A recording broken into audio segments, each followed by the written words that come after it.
Okey, dah siap sebiji untuk CBR 150 bernadikan K56 macam biasalah. RS, RSX, CBR 150 enjin dia sama tapi ada perbezaan dari segi ECU, throttle body, clutch dan 2-3 part yang inilah. Okey. First owner datang motor ni dia ada masalah bunyi bising. Dia kena jam dekat dia tengah ride. Lepas tu bila dah jam tu dia towing balik sini, dia check bunyi bising enjin tu, kita pergi inspect semua sekali. Memang agak teruk lah dia punya root, block, head dia. So lepas pada kita bincang-bincang owner setuju nak up spec terus 63 dan alhamdulillah siap. Head, block, root satu set, spec 63. Detail dia rahsia, tapi motor alhamdulillah puas hati.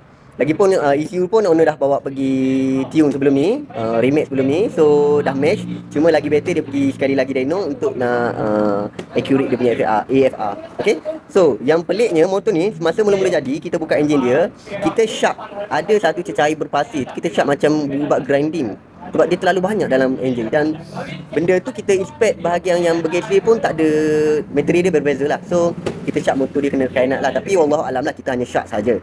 Tapi apa pun alhamdulillah kita dengar sound dia dulu.